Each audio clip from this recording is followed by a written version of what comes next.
Stormy. It's time for the tea party. Hush, I've got one. Why is a raven like a writing desk?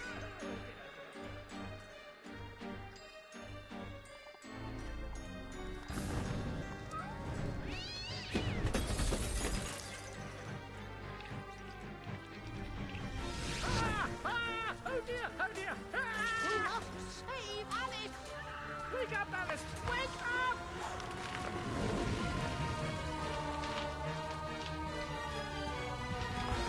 Mom?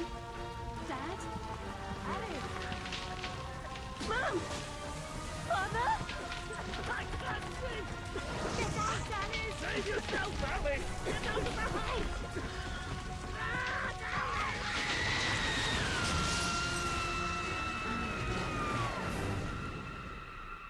Poor dear. After all these years, maybe that old rabbit will bring her around.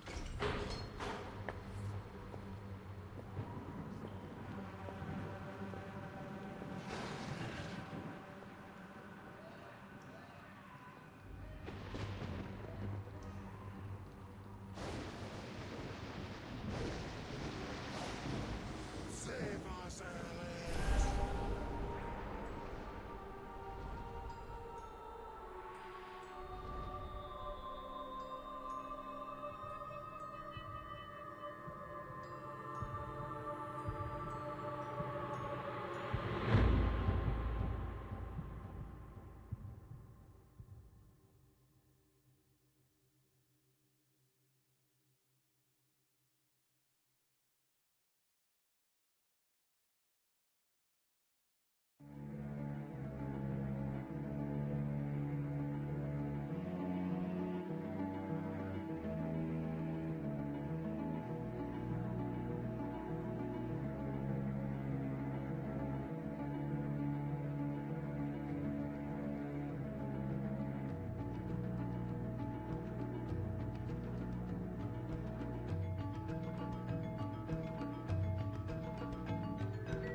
What's up, Crafty? What's up, Elon?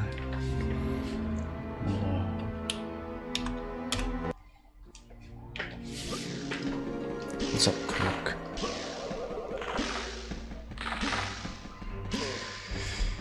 It is.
Non è possibile. Non è possibile.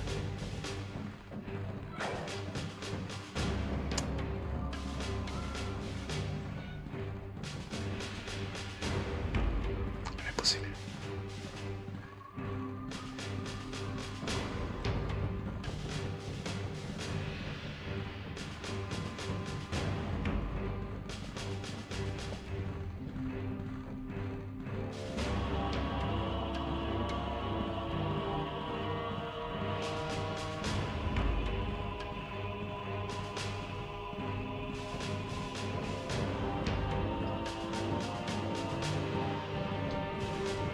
Fammi uscire.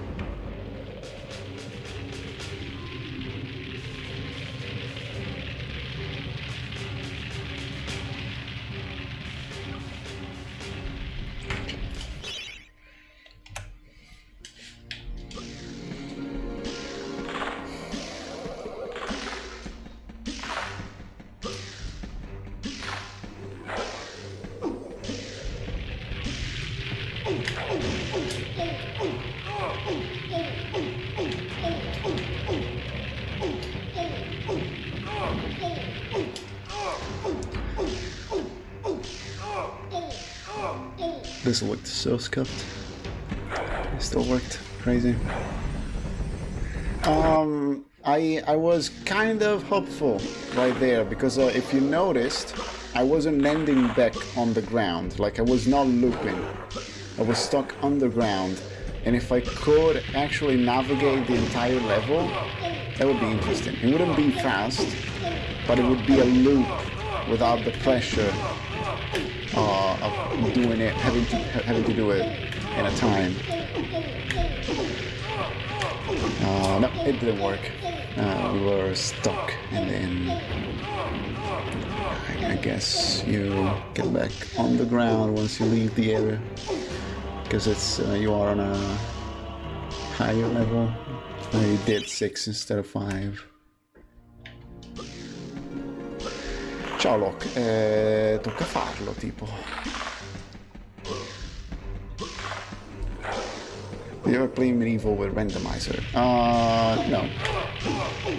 I'm not a big fan of randomizers. I played the hard mode by Lalle.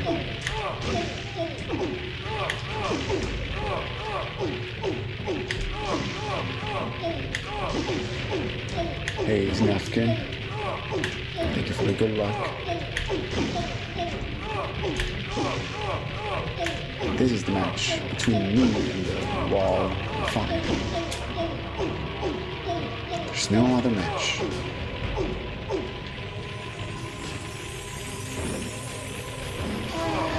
Snafkin, the 7 months. So much pain. Thank you so much for the sub, dude. You're too generous. No mosquito tonight. The coast looks clear and whatever. Maybe it's too hot for mosquitoes. We are beyond the mosquito threshold. The 8 fallen SFX? No, it wasn't.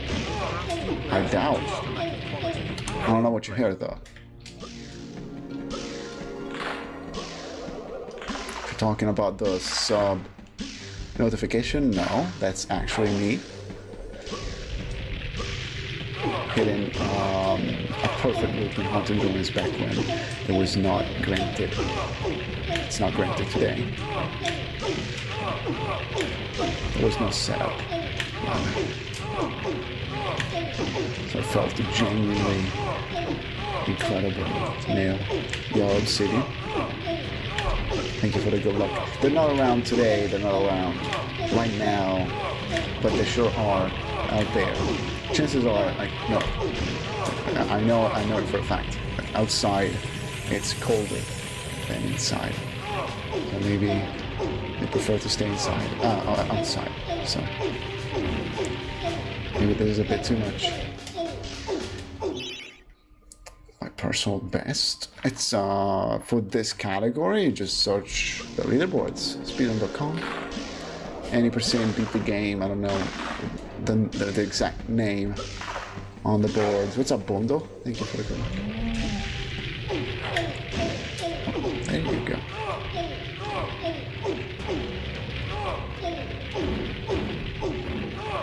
I don't really have a list. Personally, I don't care.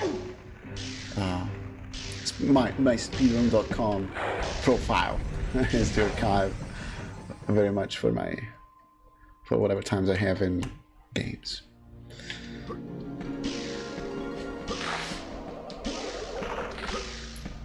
It's very sad though, because if you visit your profile page on speedrun.com, it tells you how many years ago you did this and that last one on any given game, right? And then I'll see that I haven't touched a bunch of games in ages. It makes me quite sad.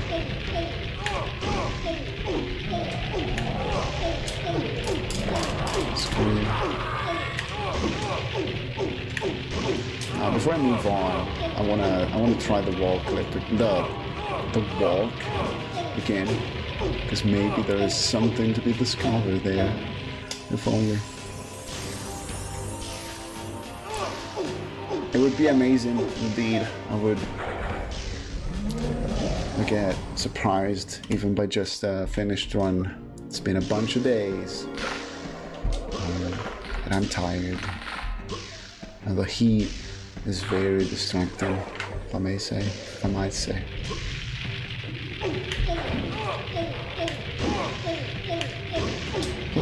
Okay, let's try the walk. For fun. It's for science.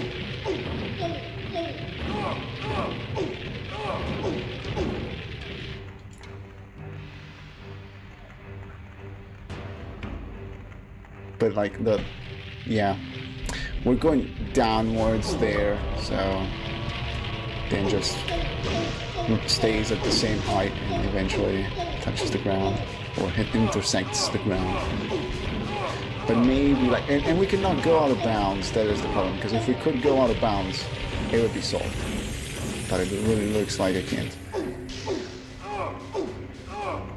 I messed up. I didn't hold that one. Well, technically, you know,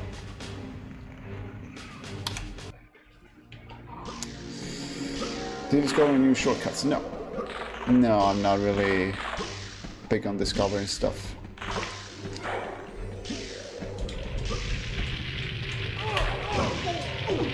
I can barely go to the game.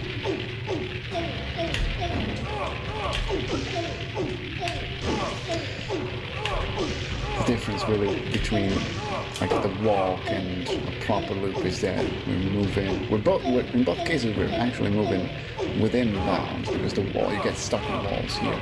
You try and go for a loop, right? But during the loop, you are above the ground. You're falling, so you can actually not intersect the ground for a little while. Most useful time saving skip glitch found in Level 1. DGS. Unfortunately, DGS.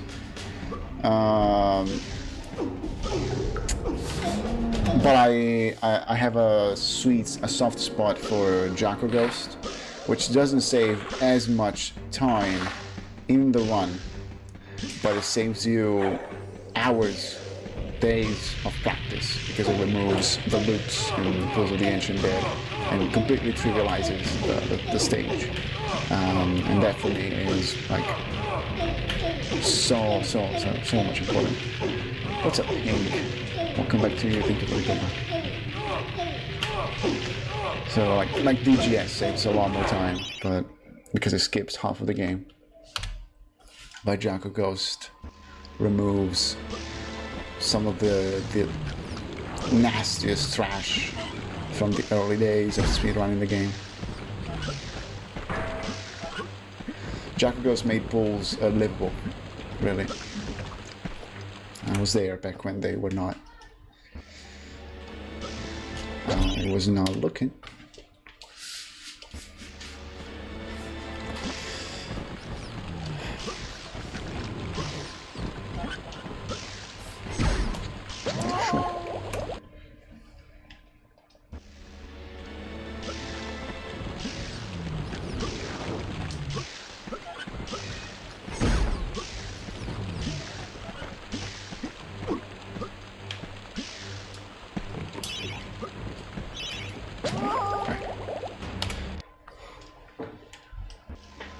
Yeah.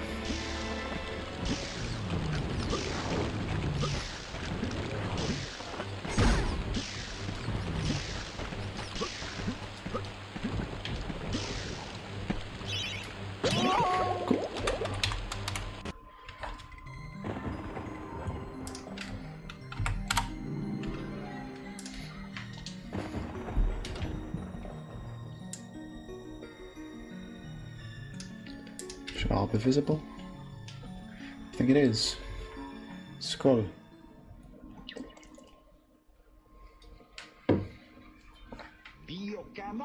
Oh, we've got the video, the notifications working again, like the redeems.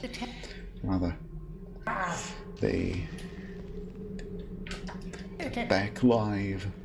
Incredible. Yo, can I edit you? What's up, skin? That's not gonna work, unfortunately.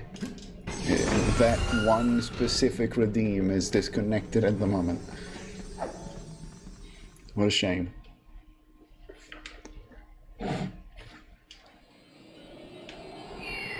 Damn. What a shame. What a shame. What a shame. It's a very cool menu.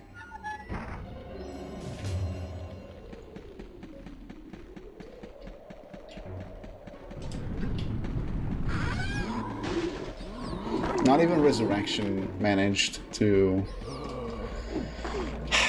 make it as impactful as Medieval 1 and 2. As always, Resurrection is behind.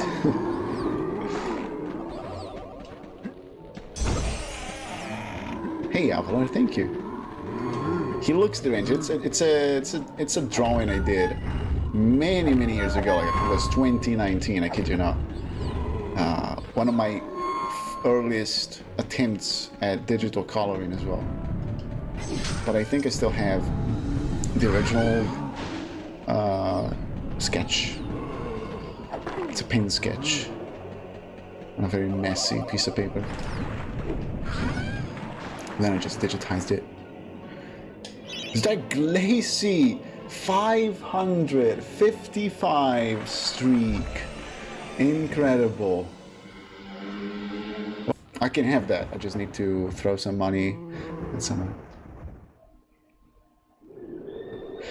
Not all of them, but I get what you mean, Crook. Yes, things have changed.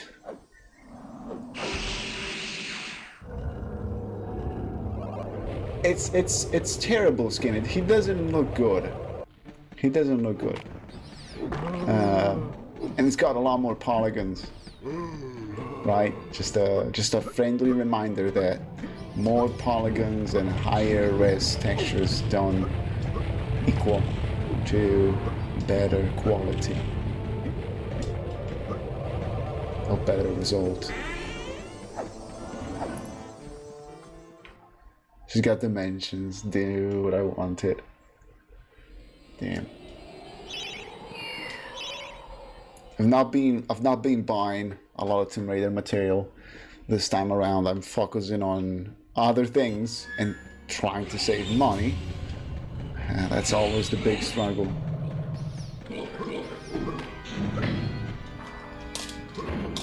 It sure does, yeah. The more, the better. Bigger, greater, taller, stronger.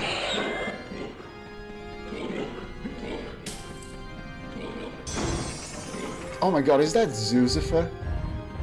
That's impossible though. He came back from the grave.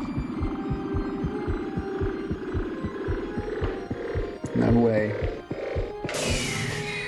He's probably being converted to an offshore bank account now.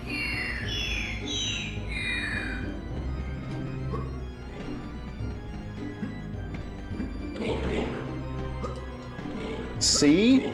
I was right. How did I know?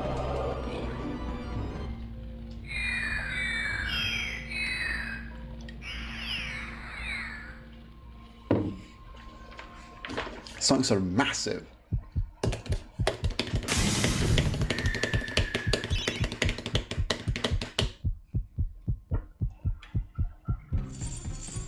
yeah, nobody can steal it. That's crucial.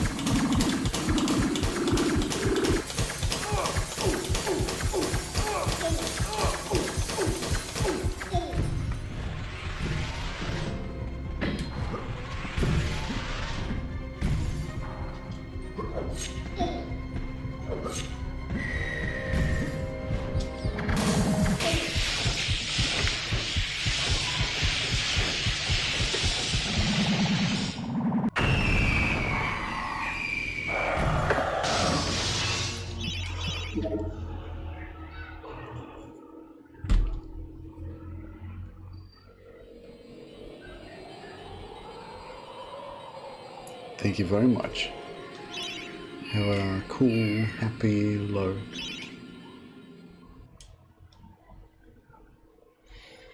Just become a task bot.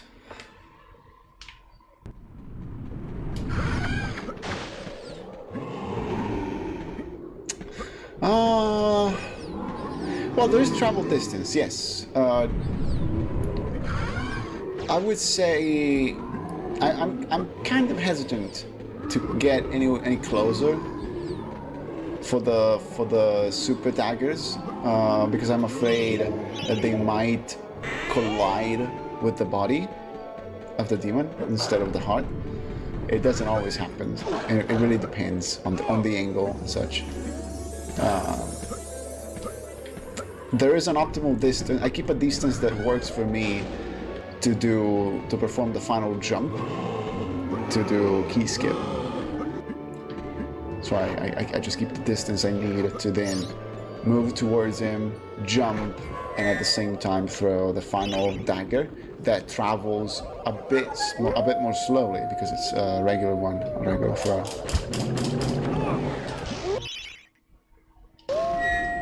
I'm skipping all the keys I can, I'm sorry. It's the run, unfortunately.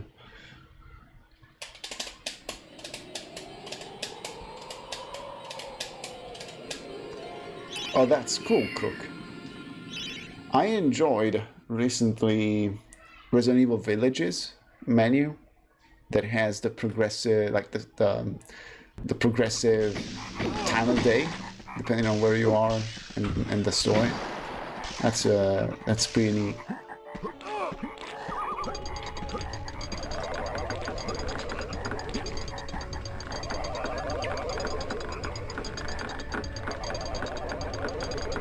The thing with the medieval main menu is that it gives you a pretty full taste.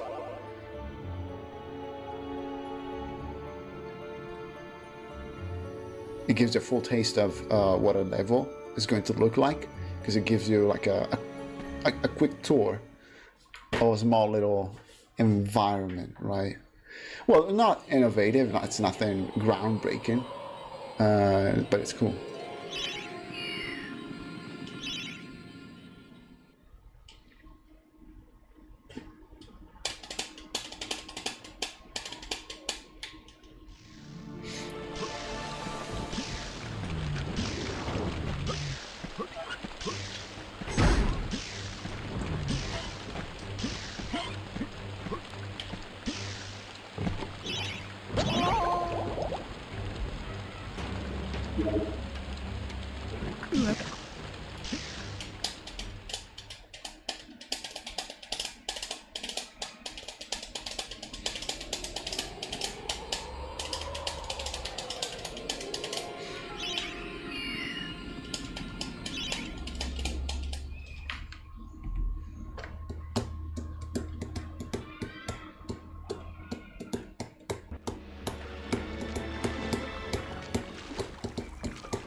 I almost fell in the water.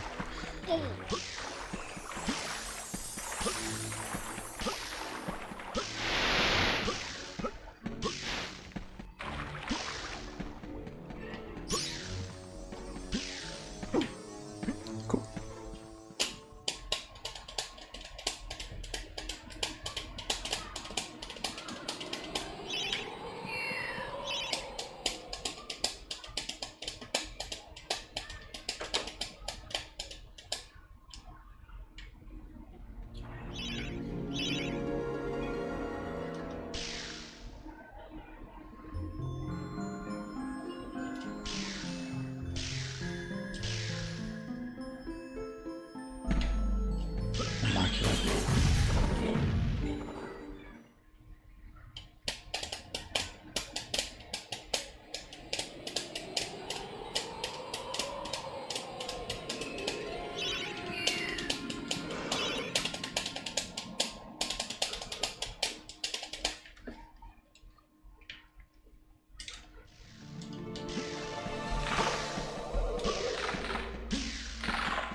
No dashes. Into a first try clip. Into a first try clip. This is not a goal solely because I didn't get a couple of dashes on my way to the gate. And it's very ridiculous. Look at that. Look at that. Disgusting. The last good GGS of the day on the first run. Without speed glitch, without anything. Not even caring about the pace, not even caring about the run.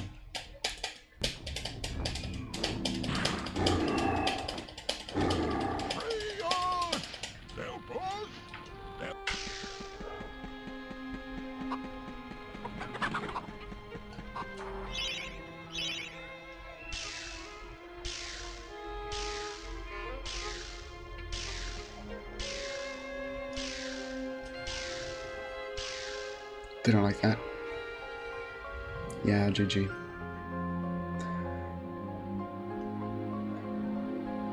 Haunted Ruins always puts back you in place, really. Reminds you your lane, your place in the universe. At the bottom. Well, it is necessary.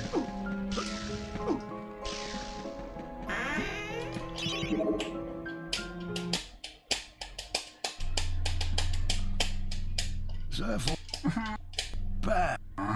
Of course.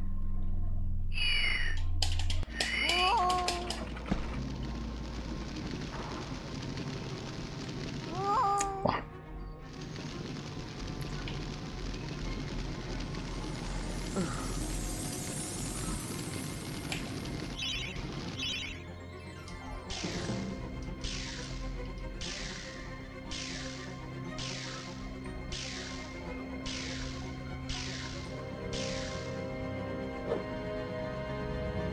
He's green.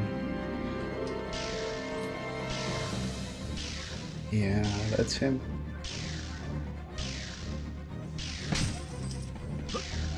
Probably didn't die. Mess up. Lost all of the aura that I got from that GGS. Also that. Great.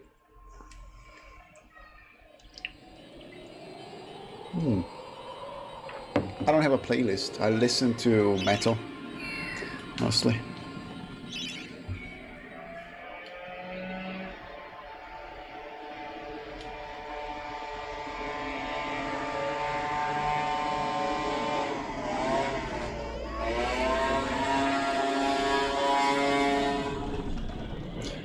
I recently made my way from through the whole discography of Sepultura, which I had never listened to before.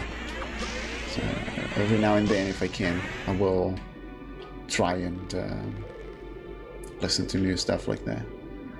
New for me, you know. Yeah, now the green splits are gone. I think I just messed up this loop.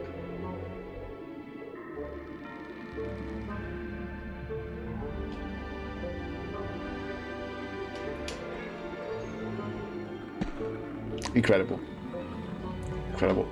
Shouldn't have worked.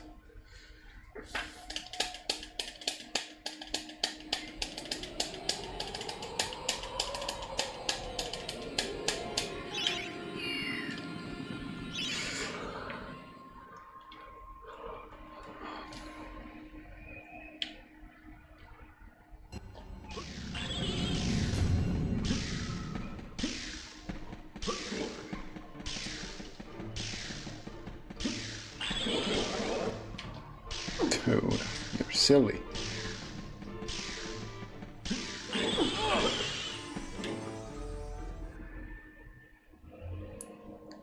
Eco has incredible music. Same for Shadow of the Colossus. I have Eco's soundtrack from Japan. Step Proxy. Hello.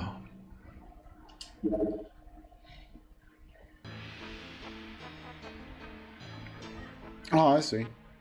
Yeah, I don't go with the AI recommendations yet. I can just open up Wikipedia, search for any given metal subgenre, and pick a band that I've never listened to, and that's quite pretty much enough for me at the moment. A digital download of the soundtrack, same, honestly. What's up, Murky? Welcome back to you. I've been very busy. Proxy, that's it. That's all that's up. I've been busy. I am busy. I've been tired. And I am tired.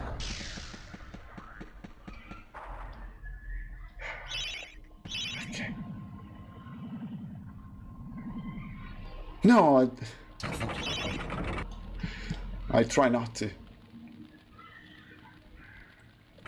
But when the days are dark, it's very easy to ask the AI for clues. Not on music.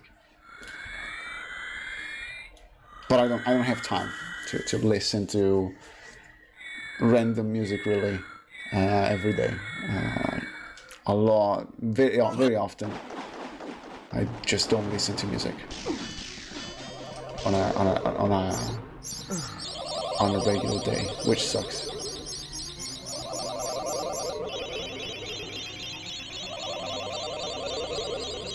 There's a lot of nice, interesting music on Bandcamp.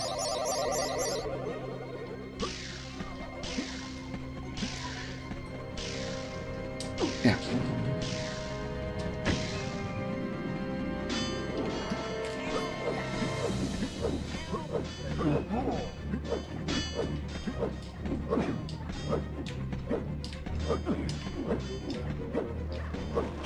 Where are we going to find Zark, Skip? I don't know. Get to work. I believe in you.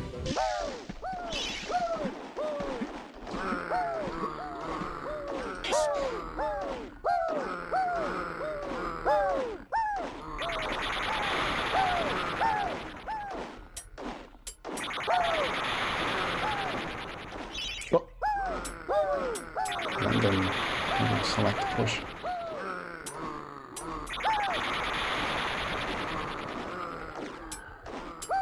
Yeah, exactly, bro. So there's no point.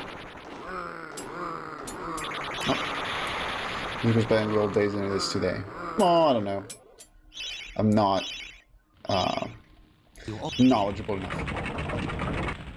and I don't really care. I think you can find great music in the past and in today's offer. Yo, for you, thank you for the good luck. Enjoy the walk in your home. Any chances of getting some super club going? Thank you. How did I manage to chase him?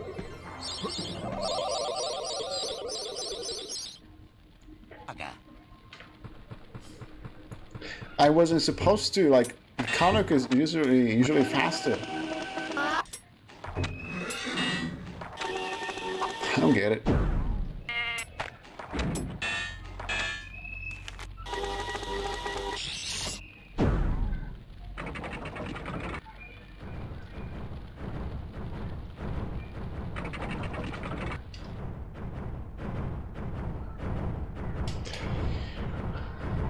It always surprises you in the worst possible way. No? Well, that was a neat save. I'm glad I got a clean kill in the end. I like this. What's this? What's this?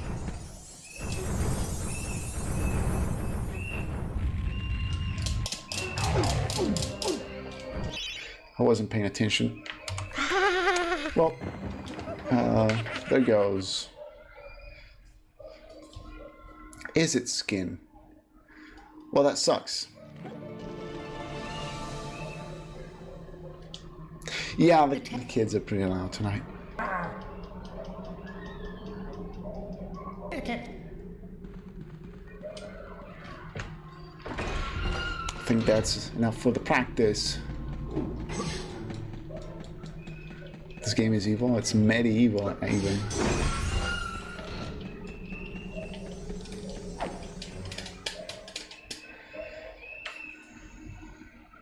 Dude, they're screaming.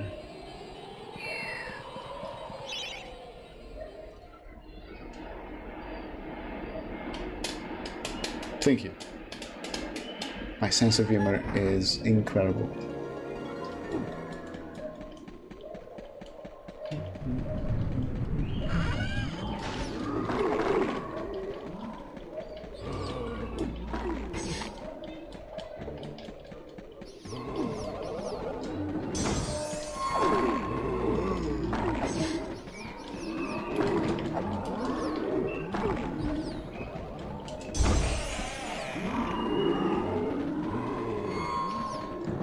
What are you doing to your keyboard? They're too expensive for me, so I won't buy them for sure.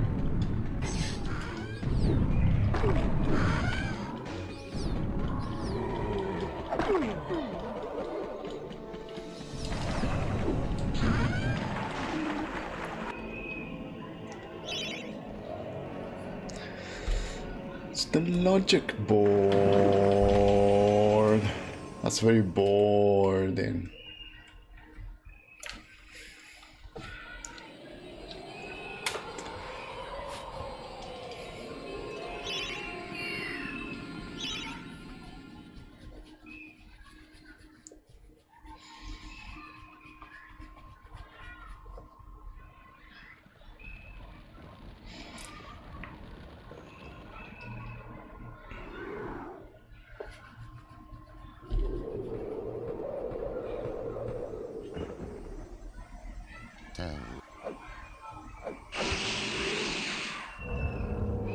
It sure is if we can do it.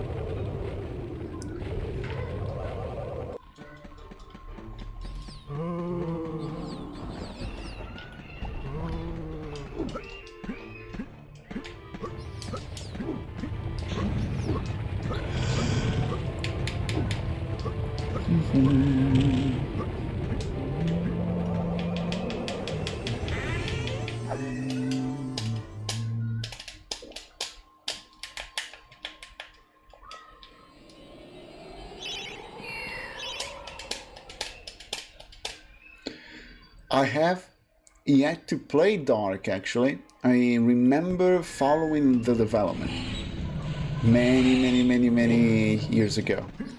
And I love the art style. I think what stopped me from buying it at the time was the gameplay. Because like it looked beautiful. Then I discovered that it was like this puzzle game, I think where you like rotate the rooms.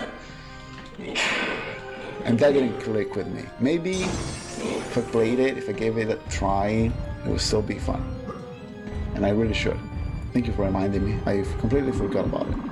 Nobody talks about it these days.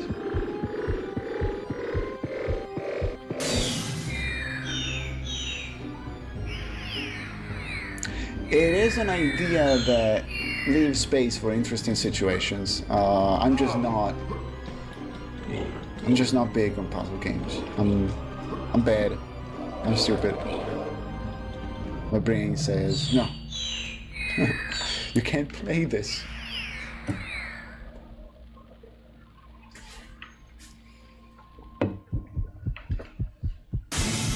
I see. There's always another update to give it before ditching it. It never ends.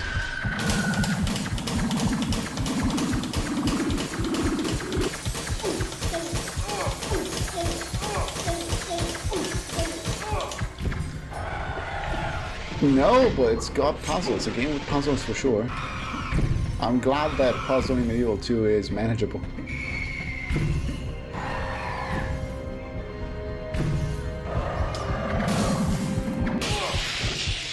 I don't know, so. It's just a me problem. I think Dark is fine. It's its own type of game. right?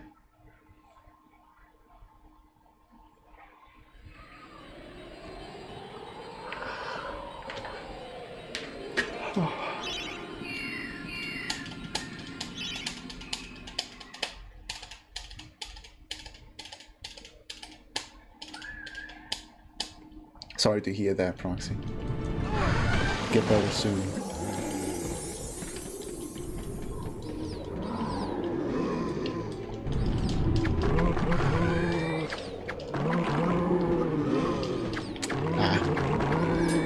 Those are expensive and heavy. That while making a game is very realistic.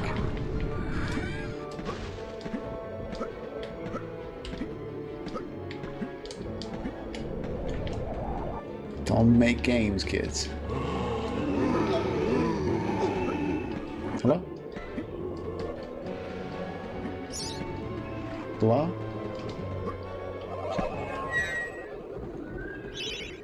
Still more profitable, I have to say. I'm kidding, Twitch.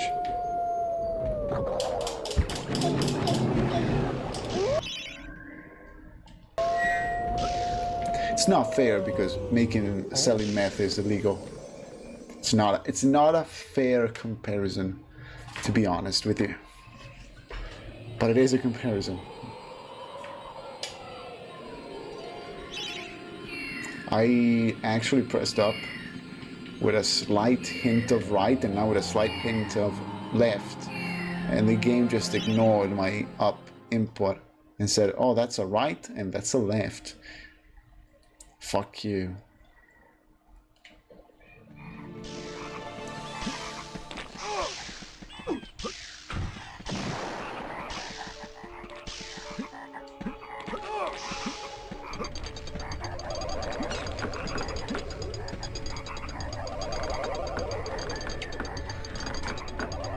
They aren't. That's why selling meth is better.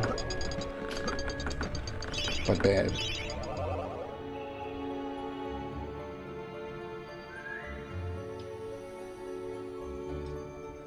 I liked Inside a lot. It's a beautiful, beautiful game.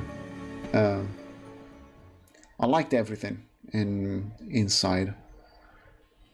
It's all very straightforward. You do have some puzzles that are like require a few more minutes to figure them out, but it's nothing dramatic, right?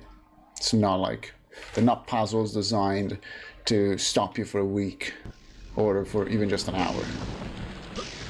It all flows very, very nicely, almost like a movie at times. It really feels like a movie. There's like the dog chase section, for example. The swimming sections are very cinematic. It's a beautiful game.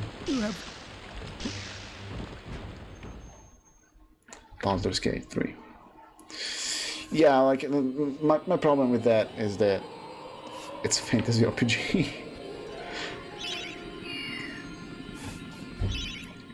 But people really seem to love it, and they do be spending hundreds of hours on it.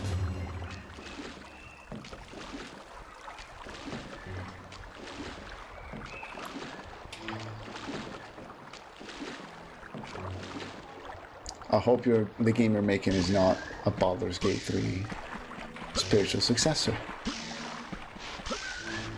because that requires a bit of coding and modeling. Yes.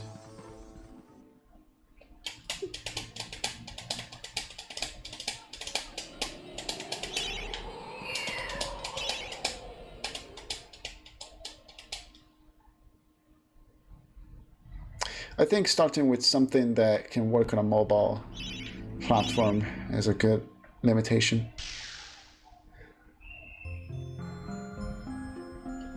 It might not be the greatest and most intriguing video game ever, but it's a game you can finish in a reasonable time.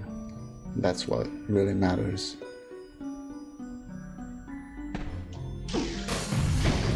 Hey, Iceberg, what's up? wouldn't say it was short, Obsidian. Like, it was short compared to Baldur's Gate 3. I think it lasted just as much as it needed to, you know? It didn't have to last, I don't know, 2 more hours. The length was very appropriate.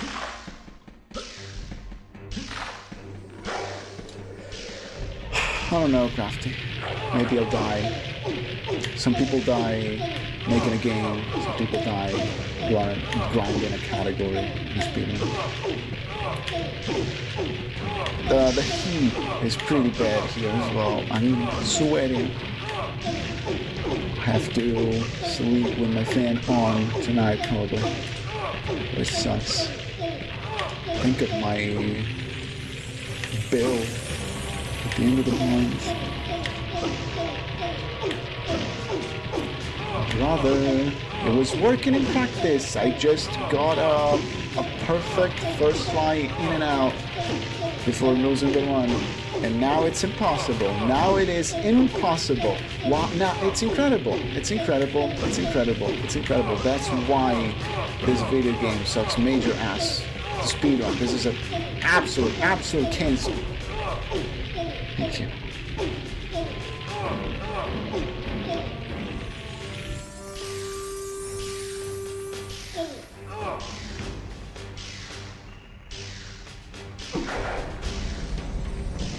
Yeah, it is not bad.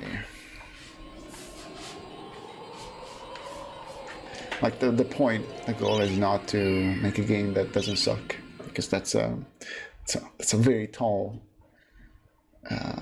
mission. Oh, you did, thank you.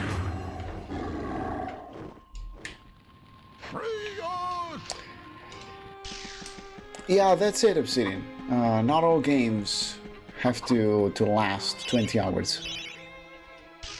It's okay.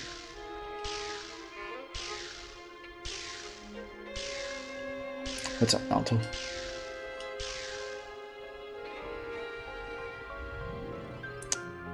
Also that, yes, Proxy.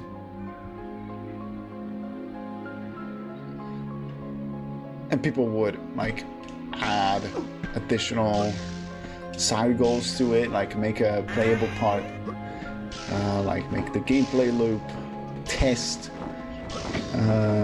see if people like the gameplay loop, see if there's a point in expanding it into a game. I don't know, man. Play testing is important. That's what everybody says. That's how you learn programming. You just clean your code a little bit more every time. But it's not like you can get it perfect the first time or the 10th time. Yeah.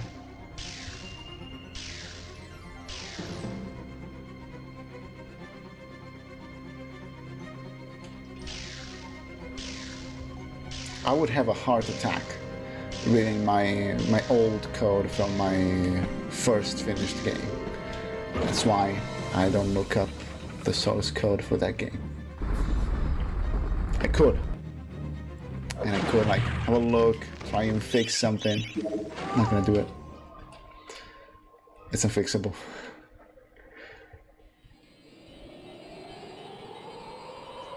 Yeah, and you can't recognize the mistakes. Yeah, it's fine. It's the process.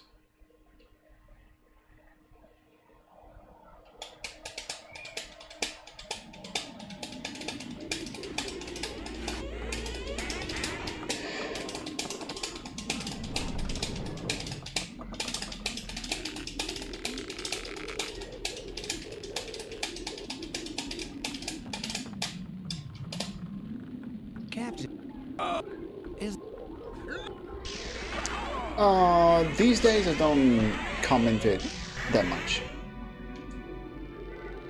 The names for my variables are in Italian. That's how much I care about them being understandable.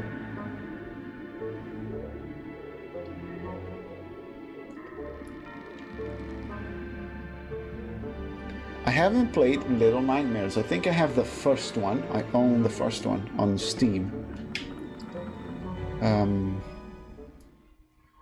Guess it's in my backlog, together with 100 more games. That's always fear and never try. That sounds very good. Yes. I agree.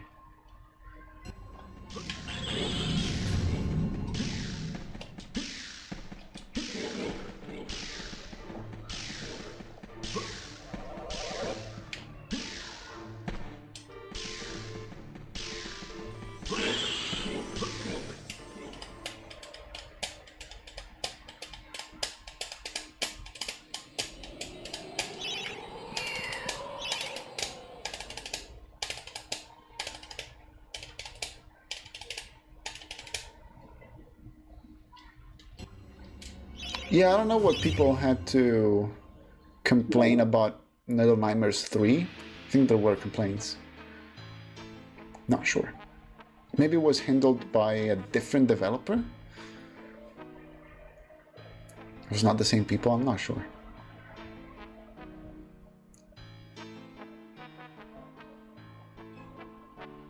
Cool. Let's finish it. It's a terrible run.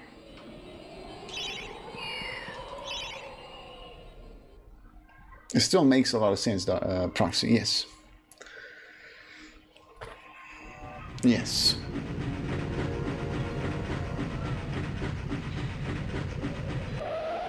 When it comes to code, I'm not like afraid of getting into development of any type of mechanic, really. I just know enough to say that like I cannot do this or that, right? But I'm not afraid. Like I am more aware of my limits and the limits of my knowledge. So I'm not afraid of making an MMO, right? I just know I cannot make an MMO, but I'm not afraid. So it's a nuance. It shall go on sale. Games do that. And there's also time. Yes, thank you for the good luck. There's also time. Like maybe I could figure out the basics of network, like an online game, right? There's enough tutorials out there. There's AI. There's shit. But I don't care. And I would need to learn it, right? Like I would need to learn so much, so like the time becomes very, very relevant. Why should I really, is this necessary for me right now? Like, should I really invest all that time into this silly idea? Oh, that's a quick fight.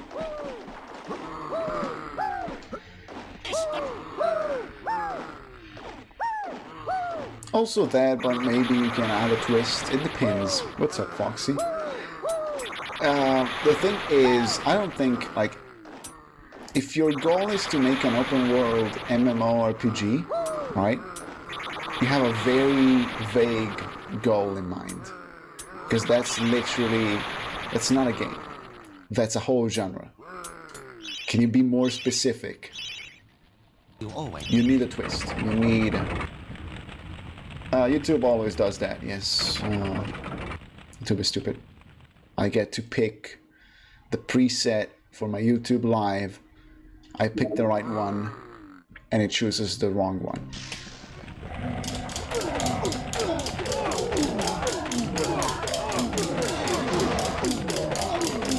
GG.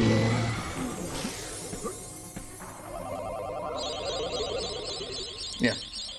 Yeah, like if you had my point is, if you had a very fascinating idea for an open world MMORPG, right? Something that revolutionizes in a way or another the genre, it would make a bit more sense to get into it, compared to I just want to make an open world fantasy themed MMORPG with terrible UI, subscriptions, PvP, stupid quests. Like that. That's literally all MMORPGs. What's the point? You're not. You know from the start that you're not making anything original. You're not putting anything original into it. Not even in terms of story. Nothing. There's nothing, and the story doesn't matter shit.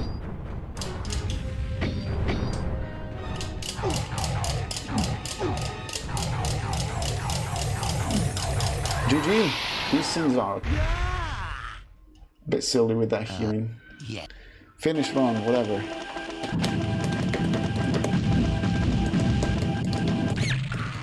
Oh, so that's it. The original people from Little Nightmares went to make Reanimo, and Little Nightmares 3 was handled by a different developer.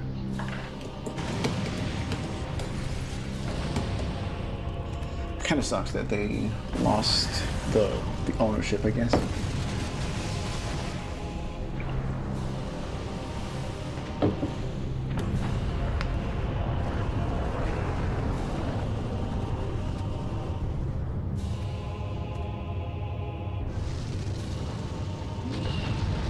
More like 100 members.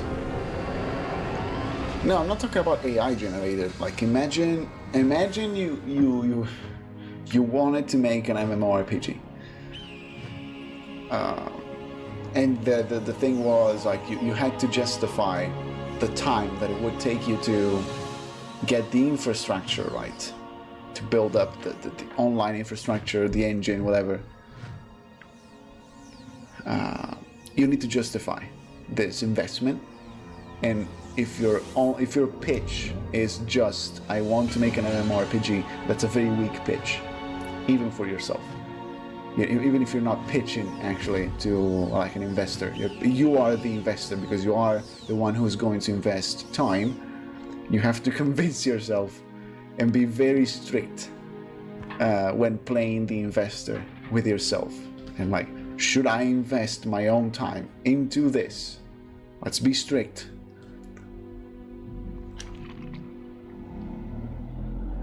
What's in this beyond a basic MMORPG? Is there any design shortcuts that make it a more focused game, an easier game to make, or anything like that? Also that, Prox, it's a huge type of game. It ends up being huge. It's massive. It's in the name. So there's a lot of things that can go wrong. What's up, Matt? Hello.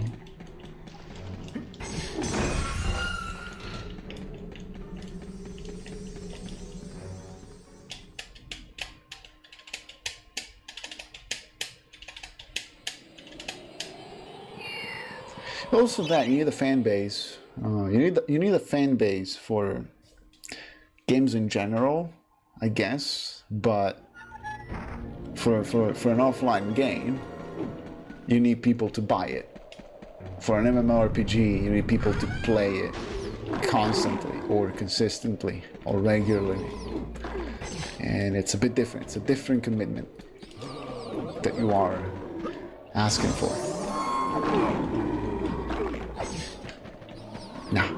No, but back when I was studying game design, that was the big meme. People trying to make an MMORPG as their first game without knowing shit about game development.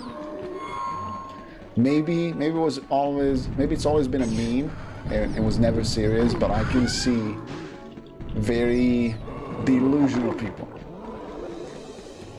thinking, oh, I can surely make an MMORPG. I'm a big fan of MMORPGs. There's also that, like, you as a developer, you'll tend to gravitate towards making games similar to the games you like as a player. So if you are an MMORPG gamer, you might get the itch to make one yourself, right? What's up, Sling?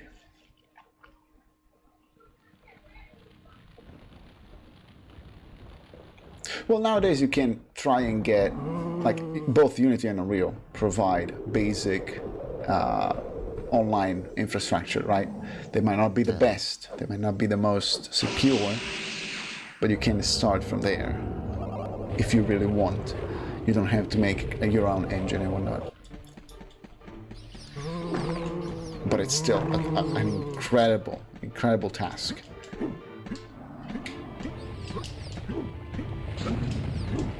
You do. I think at this point, making games in general requires a good amount of luck.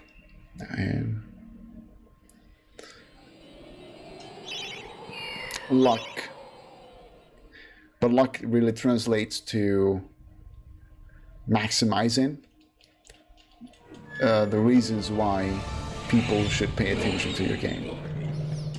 And the way you maximize that is by making a good game in as many ways as possible, right? If you can make good graphics, do. If you can make good, clean, stable, performing code, do it. If you can do great animations, do it. If you can write great stories, do it. If you can compose great music, do it. Anything improves your luck, as in your chances of people getting interested, right? Because the more, if your game looks bland, there's 10,000 more games that look like yours,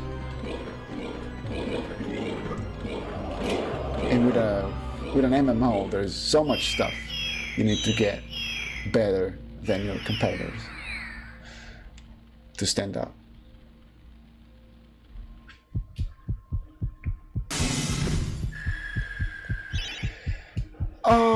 Well, there's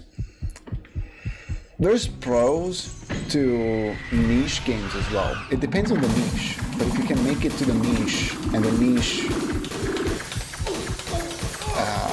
likes your game, it can work. There's niche games.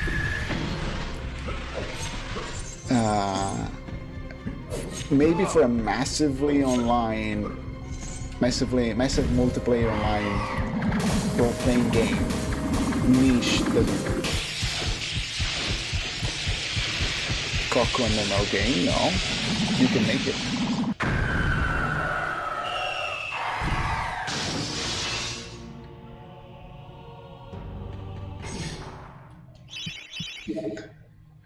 It depends.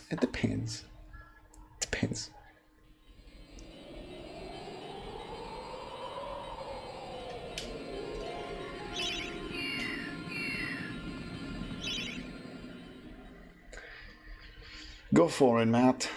I'm not gonna bother myself. I really should, since I'm the most active Coco game streamer out there. Even though I don't even try and change the streaming category to Coco game. I don't want to pollute my data.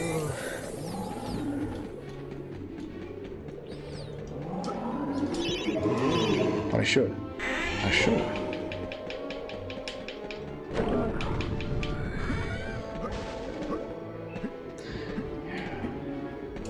Nice.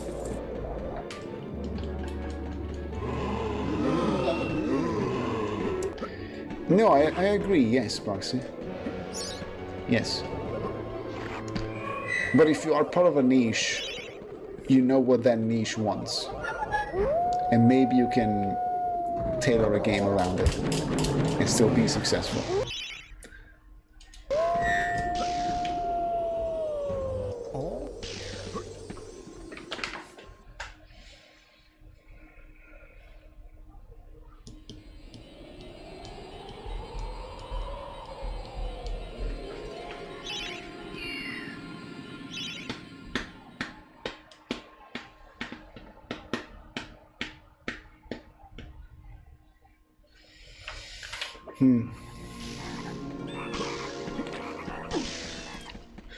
Well, it's not like my problem with all. I agree with you in general. My problem is that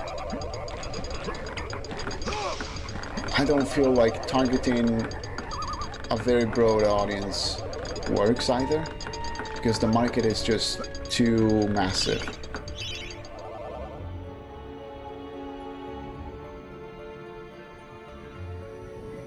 Having a wider audience means that there's a lot more competitors. So like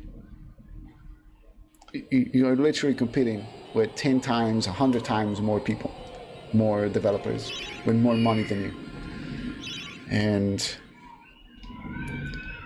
But then niche has problems, but then wide audience has problems, medium-sized audience has problems, all audiences have problems, and then like, what even is the point in making games? And that's it. There's no point. It's a waste of time. It's an absolutely detrimental, suicidal way to live your life. And that's where I am.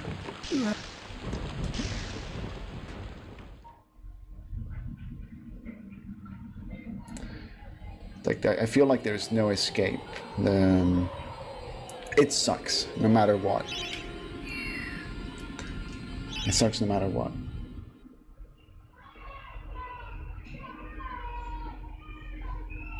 Well, I don't know, like in the mainstream, people have their favorites in the mainstream as well. Good luck beating, I don't know, Resident Evil. Do you want to make a survival horror? You'll end up in the niche, like Tormented Souls. Tormented Souls is successful in the niche of old school survival horrors with fixed camera angles.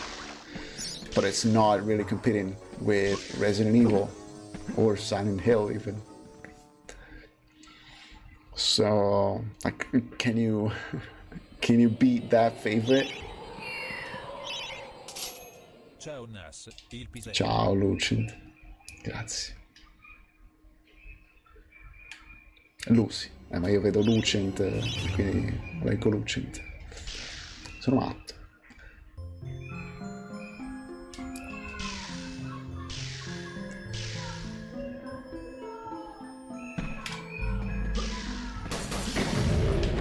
Yeah, but there is much less glitchy bullshit.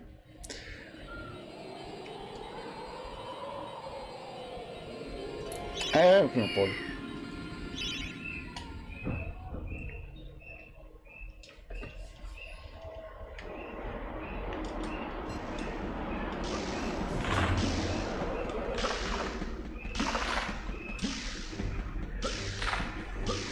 Yeah. I don't know. I don't disagree with it again. I think it sucks no matter what you do, no matter what side of the market you're trying to get into. And I don't have an answer. Reset. There's better NMG, yes, but not really glitches. Sling, thank you so much for the 6 months. It's already half a year. How's it possible? It's all oversaturated. So like, my opinion is that the reliable way to succeed, time is flying. My opinion is that a more reliable way to succeed is not to target like a wider audience, but to be good at whatever you're doing. Because we're experiencing an ever lowering barrier of entry in game development. It gets easier by the day to make a game. Not a good game, probably a shitty game, AI generated garbage slop, but a game nonetheless that might end up on a store and pollute said store and make it harder for good games to emerge. So the only thing you can do is do it well. No matter what you're doing. Are you doing an MMORPG? Make it the best MMORPG that you can. Are you making a niche game? Make it the best niche game in that niche. Right? So you need to tap into what you know better.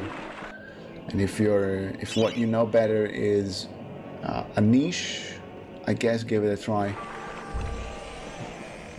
Because if the alternative is to jump into a wide target audience that you're not familiar with, how are you going to figure out how to make your game good for that big audience? You don't know anything about the genre, maybe.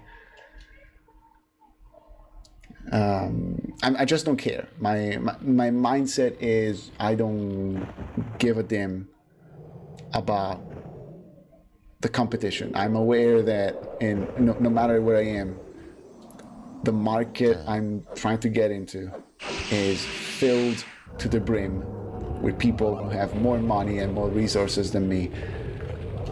I'm just focusing on myself, right? Just trying to do my thing as good as possible. Flawed if it is a niche game. I don't care. It doesn't help me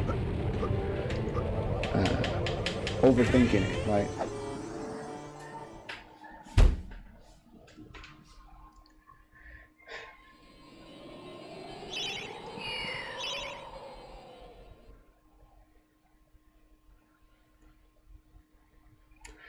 Well, but do your best game is in improve it, like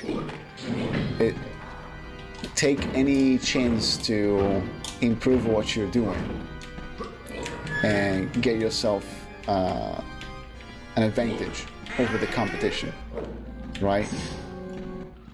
You still have deadlines. You still have to eventually finish the game. It's not like I'm not saying it has to be your masterpiece that takes 20 years to complete.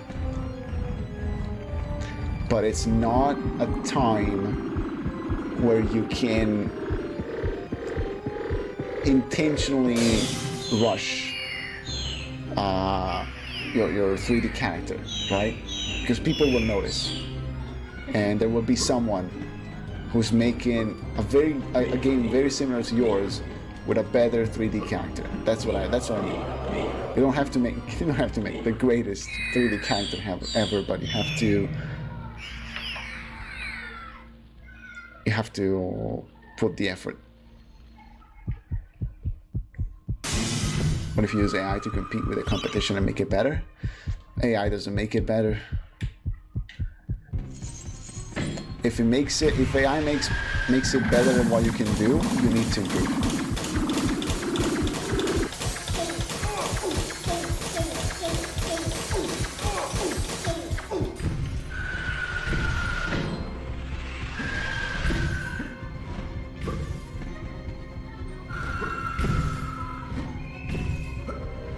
No, even coding. No. If your code is worse than what AI gives you, you need to study.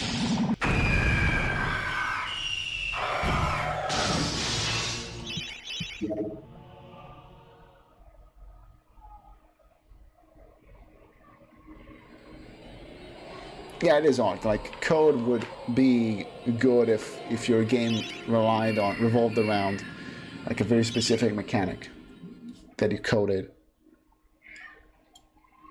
and that you solely own, and that makes your game what it is. It's very specific. But what people see is the visuals.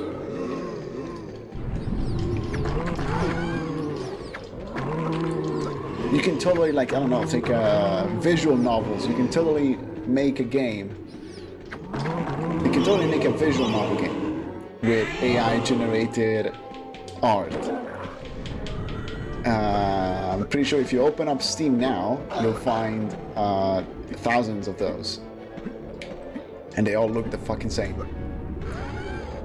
what's the point if in making one more game that looks like all of the others on the platform?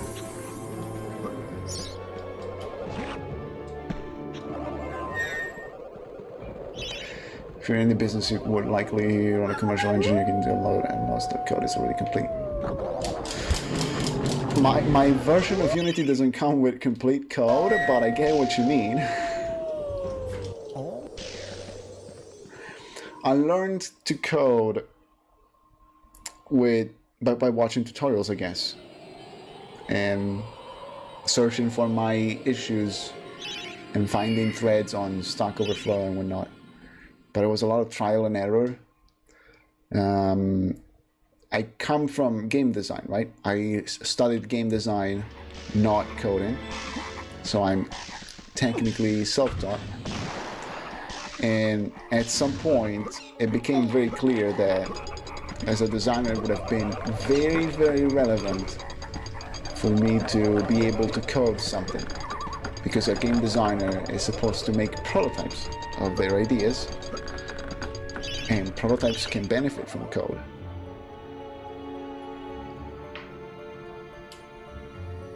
So that's what motivated me to learn coding. I wanted to become a more complete game designer, if you want.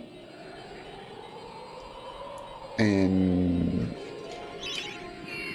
then it was like, it was more about staying focused, I guess, because you can learn so many things, right? But you have to pick something. Like, what do you actually want to learn? And I was lucky because I always had a game that I was trying to make. So the stuff I would need to learn how to code was part of that game. I had some kind of vision, right? Like I need these very specific things.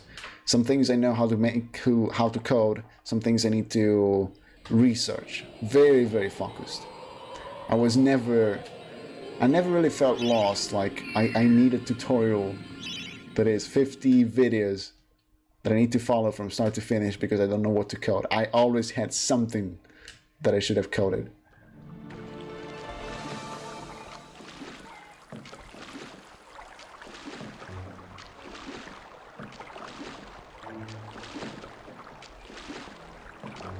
Yeah, that's a good idea, Proxy. Good luck with the drawing journey. That's a never-ending journey. But it makes sense. Same reason why I ended up learning 3D modeling. It would be cool if my prototypes had some 3D models as well. Here we are.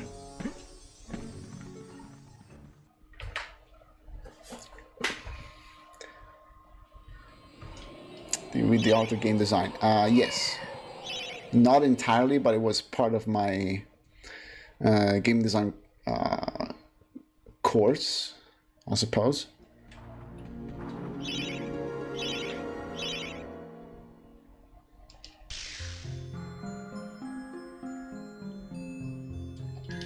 It happens, Proxy. It is like that until you learn how to draw. I used to struggle incredibly with eyes, which is a classic. I couldn't draw eyes. And for a long time, my drawings would avoid eyes at all costs. So characters would be wearing sunglasses or like prescription glasses, or they would get the anime shadow on the eyes to hide them. There was always some kind of trick to skip the eyes, and I just couldn't continue with that, right? So I eventually got into, I learned somehow to draw eyes. I'm not good at drawing eyes, but I'm not afraid anymore. And we circle back to fear. It does take a lot, but it doesn't matter. It doesn't matter. In what I think the fact that you are trying and learning something is more important than actually becoming a pro. I will never be a pro designer. I will never be a pro 3D artist. I will never be a pro illustrator. I'll never be a pro programmer. I'll never be a pro at anything. But I try very hard.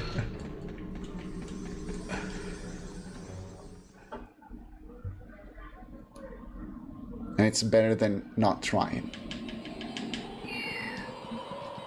I wouldn't still be here trying to make games if I didn't know how to program and model myself, I think.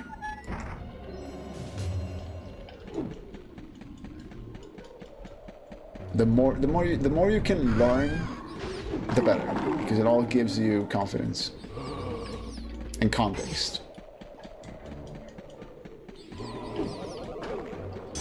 Thank you. I don't know. I am desperately aware of my great limitations in all things I do.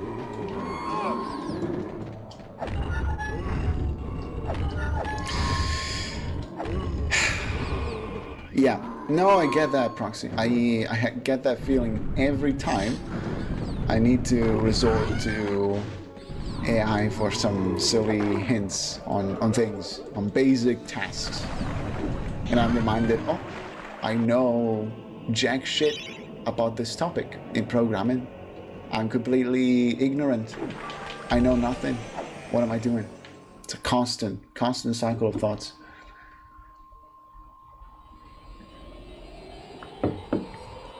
Yeah, that's cool. That's a good feeling. It's a sweet feeling.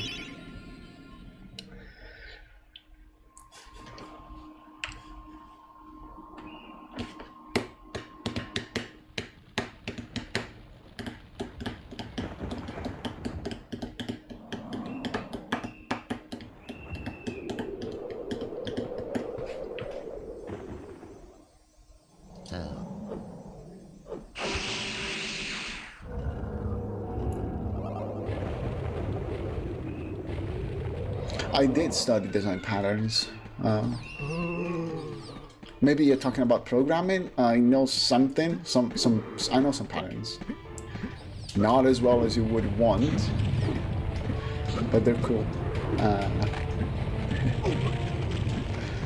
Yeah, programming. I thought you meant game design patterns, because game design has patterns as well.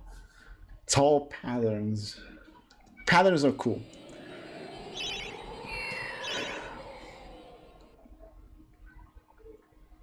Patterns are cool because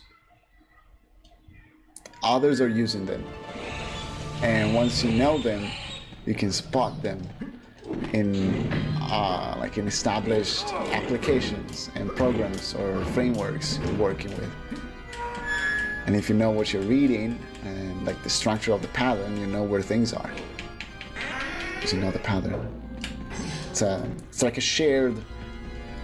It's like language. It's like language patterns. It's something you can recognize beyond the actual meaning, or before the actual meaning.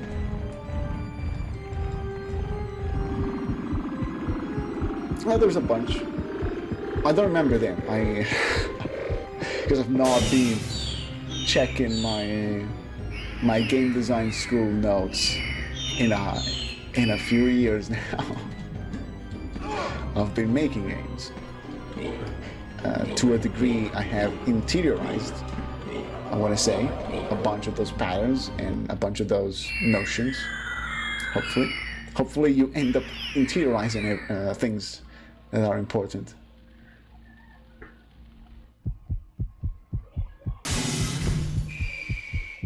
I know those, yes. I mean, that's very basic.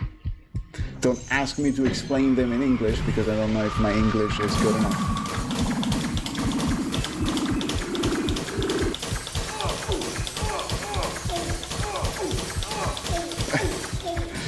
a couple years ago, I took 3 months from my mortuary shit job to do a crash course in Java programming, and that included, you know, those pillars and all, because it was like beginner, entry-level Java programming.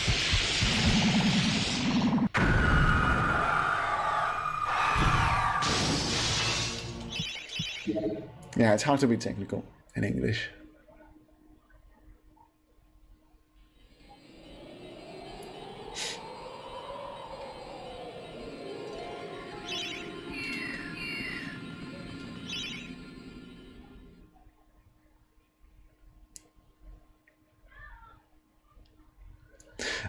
Thank you. I don't know. I don't imagine having time.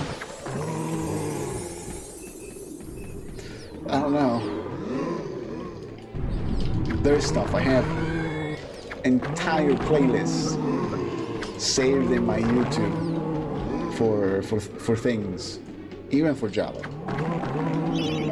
I don't program in Java for work, so my Java days are hopefully over.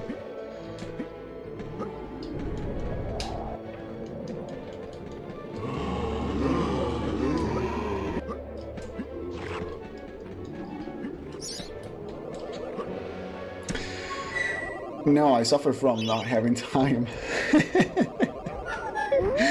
I feel overwhelmed with things, but that's mostly because I'm still trying to juggle way too many things. And it's very difficult, again. Sometimes I would just need 30 minutes where I do nothing to buffer. It is the excuse.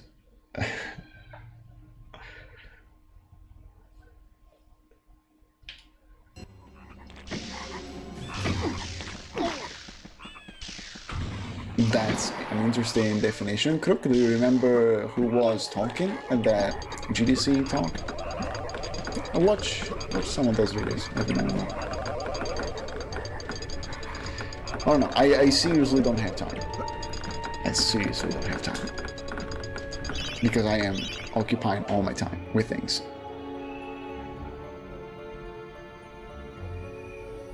I'm guilty of not dedicating more time to study, if you want.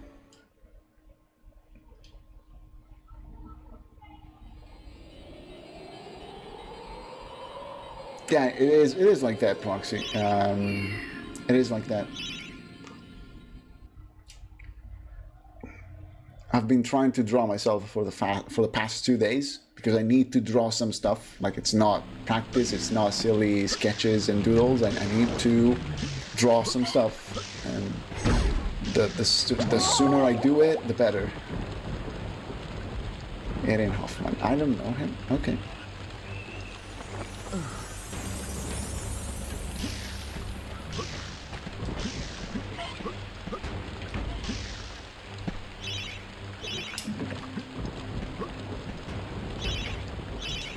Dude.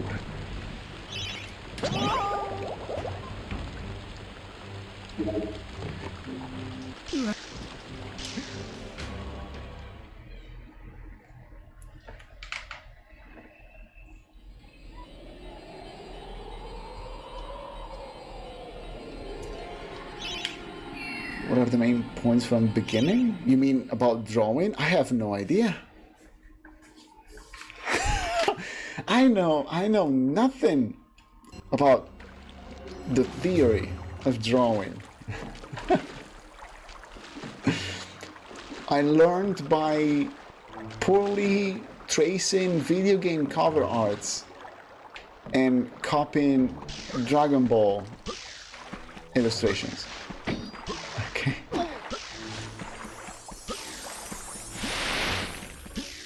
One proceed to learn as fast as possible. No, I don't know. I don't know. There's ideas like, yo, what's up, old school? Like an idea is, it depends on what you're trying to do. because I guess you have areas, right? Different categories of things that you can draw. And I'm thinking about plants, specifically trees. I'm thinking about animals. I'm thinking about the human figure, which is its own pitfall of despair. And I'm thinking about inanimate objects like mechanical stuff, maybe machines, or a sofa, a house. And all these things can be approached in their own ways, but there's, I guess, some overlapping ground, like drawing the shapes first. You can pretty much subdivide any complex figure into very, very simple shapes, and there is you can learn something by practicing just representing those simplified shapes in 3D from a different angle, from a different perspective, and later on you start adding the details on these 3D shapes and make them look like an actual sofa or an actual person. But you need like to get a feeling of how to put a 3D image on a piece of paper.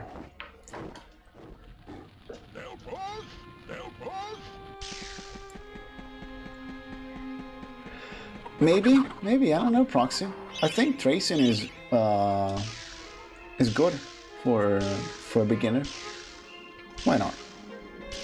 You cannot trace forever, for the rest of your life, because at some point the thing you're drawing doesn't already exist, so you cannot trace it physically because it's in your head.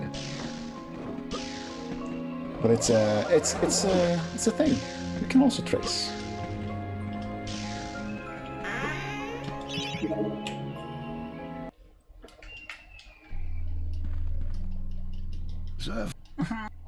Bad. Of course.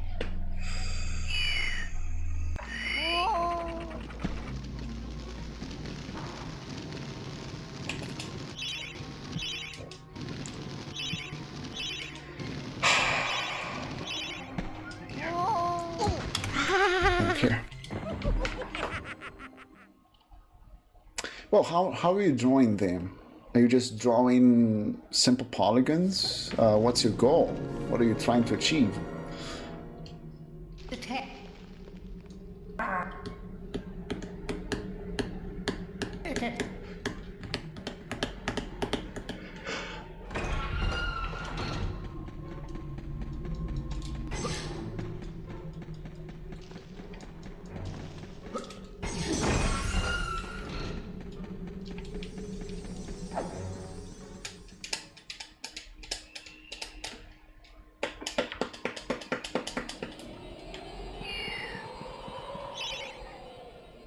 Animal portraits.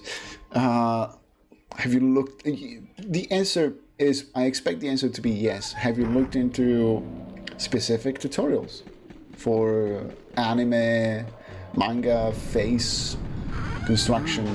Because there is schemes. There is like that stuff is researched like crazy.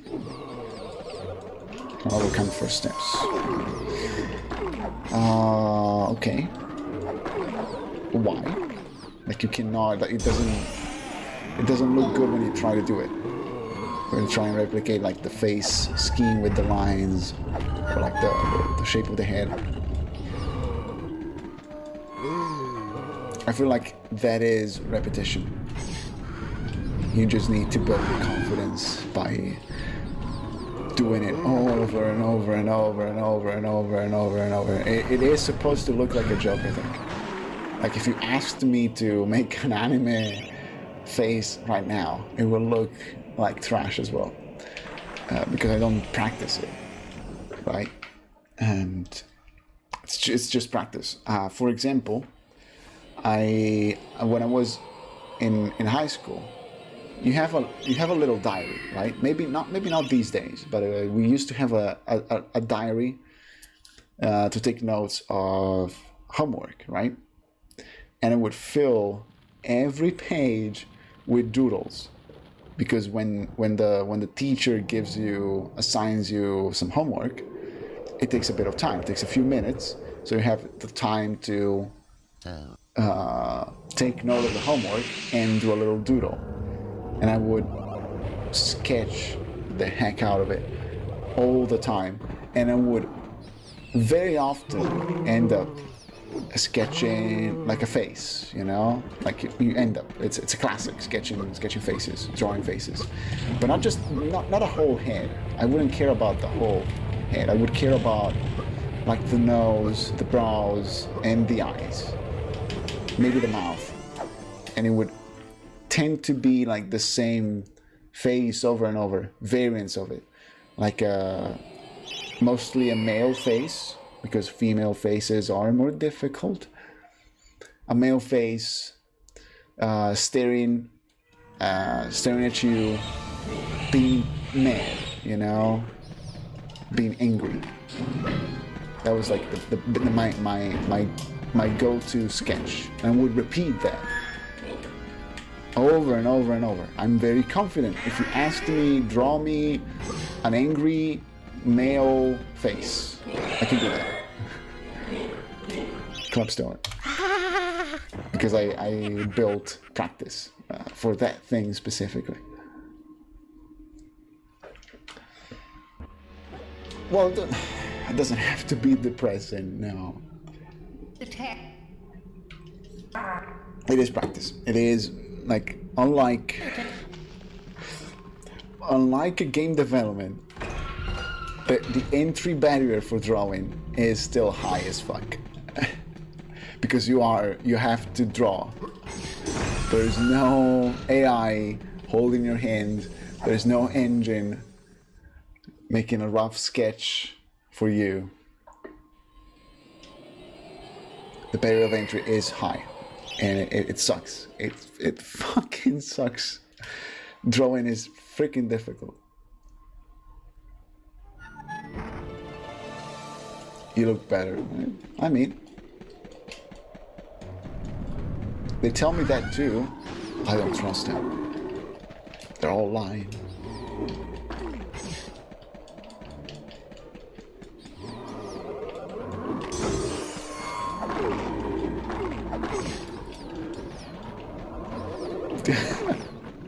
I get it. We live in a society that doesn't accept that a thing can suck. Everything, you are brought to think that all things you do should be amazing, well done, complete, great, good looking. And it's not the freaking case. It doesn't accept failure, exactly. But what you're trying to do requires you to fail over and over and over and over and over and over and over and over and over and over. And every time you sketch that face, an eye is going to be bigger than the other, and the pupil will not be a perfect circle, and then the nose will be a bit funky, the mouth won't be the right shape that you envisioned. There's always going to be a problem. The ears will look weird. You'll always make a tiny little mistake here and there. And it's meant to be like that. Some days it is more difficult. Sometimes I am very inspired and I draw very well. Sometimes I draw very, very badly.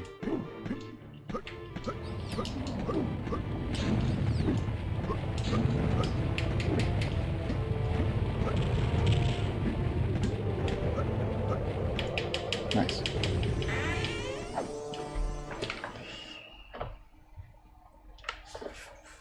Another thing you can do, I mean, you have this goal of drawing anime faces though, but it could be like the next step after tracing is copying, right, from a reference.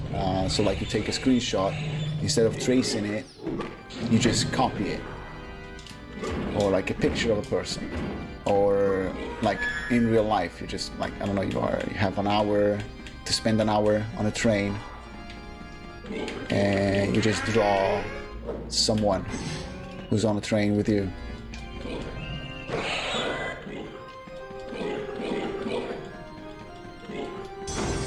It's the same thing, exactly. It is the same thing. It is, maybe it's worse. Because, I mean, with programming, you also get that overwhelming feeling of, I'm not making it. It's not working. I cannot figure it out. What's up, Jigsaws? Hello. Like, you get it with programming too, but with drawing, it is much more visual, right? Because you don't just see like a program throwing a stupid exception, or not starting, or not doing what it's supposed to do. You actually see a drawing that looks bad. Your own drawing is making fun of you.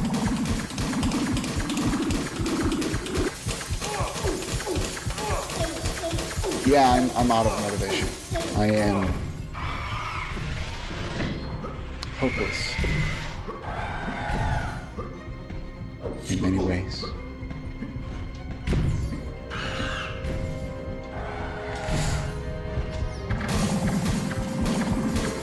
Whatever.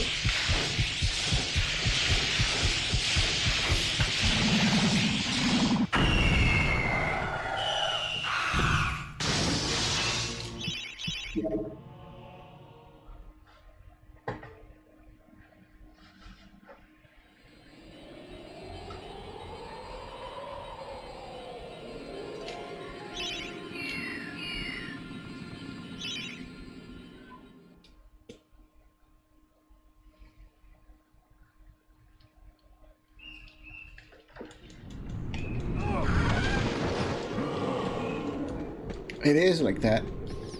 I mean, I've been programming myself for almost a decade. I still suck major ass. So what? Do I stop? No.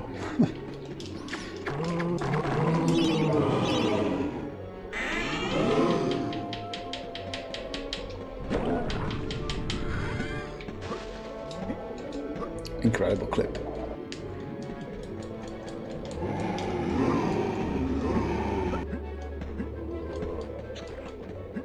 God, what's that plus 19?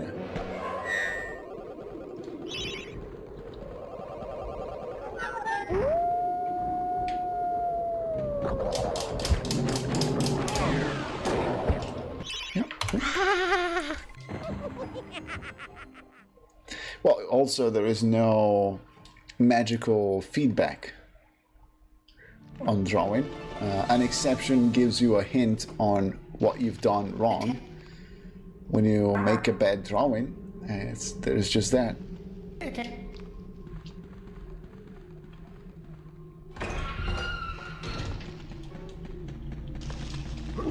Bro, I don't want to play the game. One more try. It's getting a bit silly.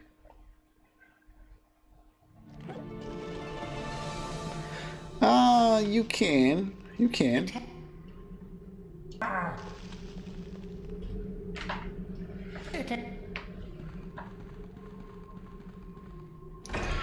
I mean, with drawing, the more you know, the more you can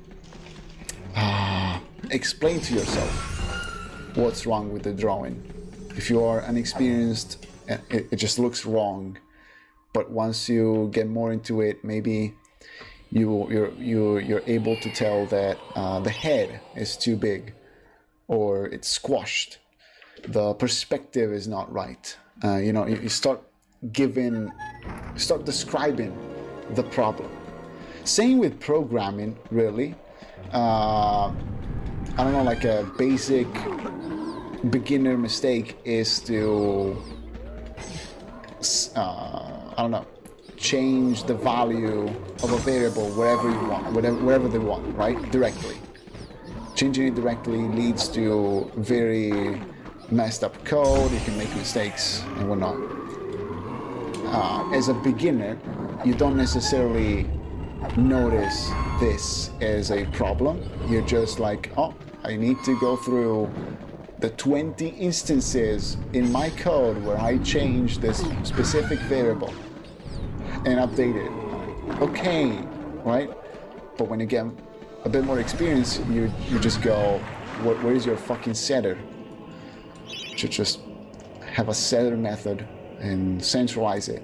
But the concept of centralizing an activity, like an action that has to be performed in several points of your code, is you cannot put it into words as a beginner, because it's an advanced idea. Just like the perspective of a hand is a very advanced idea in a drawing.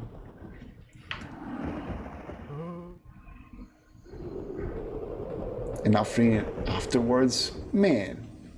Garbage collection. Unity does it for me. No thanks.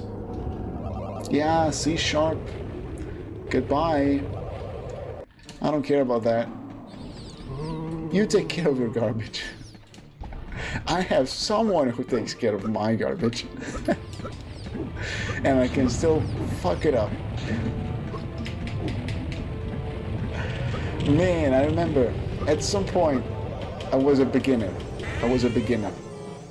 And I was struggling with procedural generation, tile-based procedural generation of a level, right? Like you feed it a bunch of 3D models that are tiles with rules and whatnot, and the code cycles, performs some kind of cycle to build a level.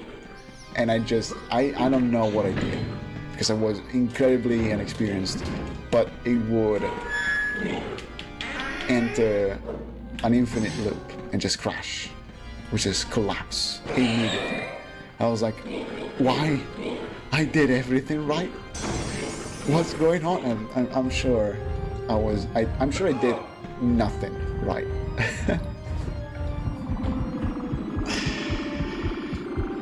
Yeah, I'm at a high level because I come from game development. You come from the opposite direction, right? It's different sides of programming. But garbage collection is something you need to discover. Even just in theory, it's something you need to be aware of. It completes your knowledge.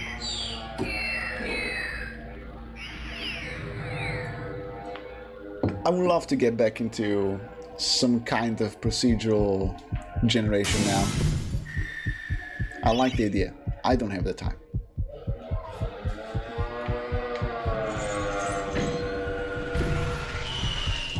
Some stuff is easier, yes. You have different problems. The problems shift to a different level. They don't go away. They don't go away. What's up, Zenka? Thank you for the like. Like, now your problem is not how to collect the garbage. It's more like, is your code fun?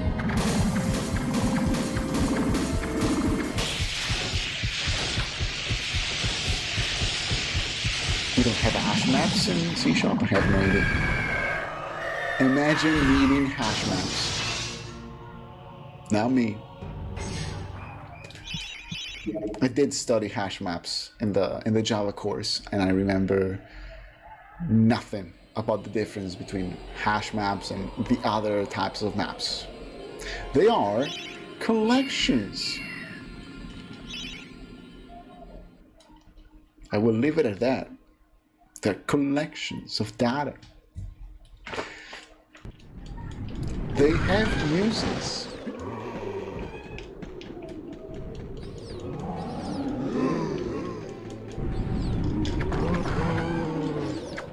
so cool. If only I needed that.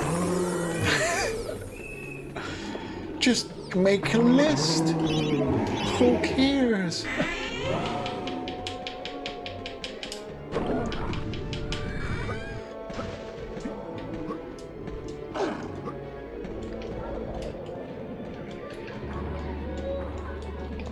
Nice, Dan.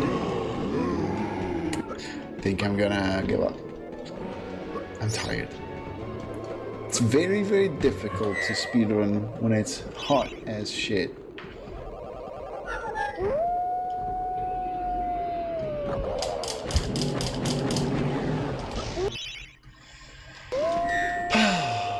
All has changed.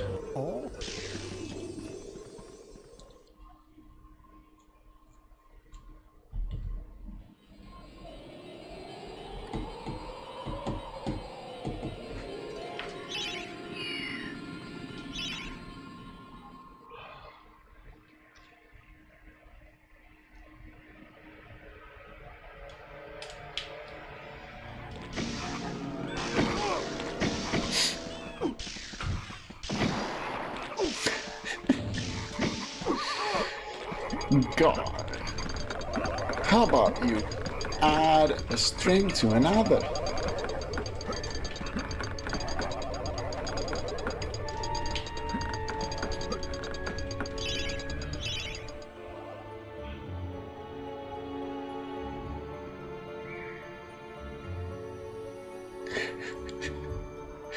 I love that. Beautiful. Beautiful. Beautiful.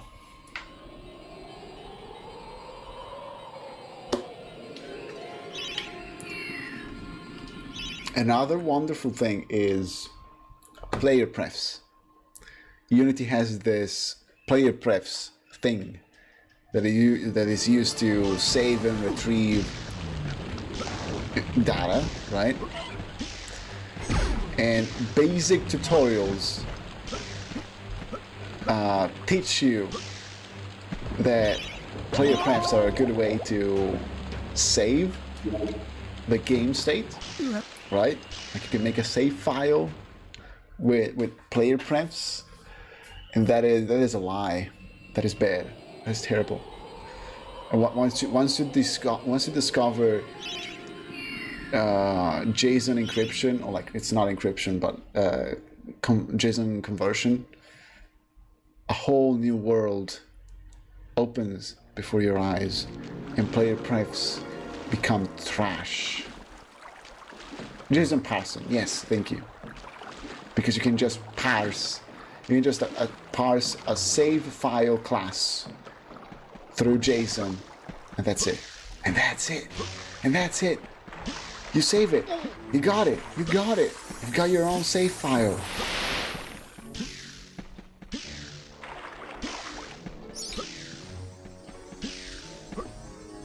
It's so cool. And it took me a fair amount of years to discover it, unfortunately.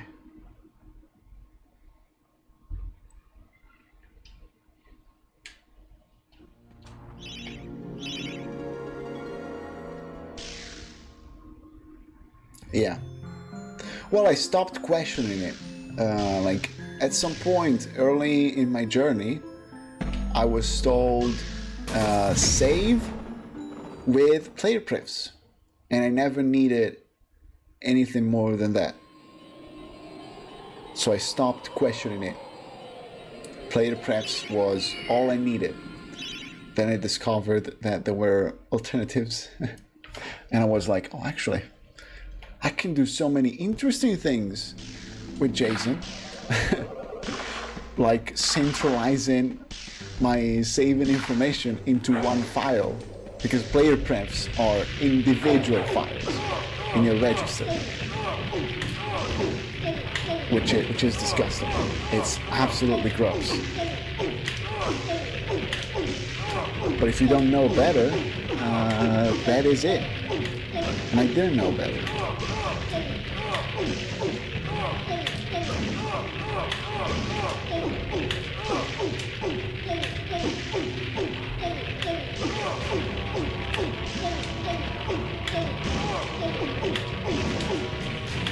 That's an interesting task. I wouldn't be able to do it. I'm here talking about JSON parsing. Do you think I can make a JSON file on the fly without checking the action function? And the library I need to add to my C# script? I don't remember. That's it. That's it. It's impossible to hit this fucking trick. It's impossible. It's so hard. I'm done. I'm tired. I cannot do this. I don't have the focus. I don't have the power. I'm done. I'm done. Waste of time.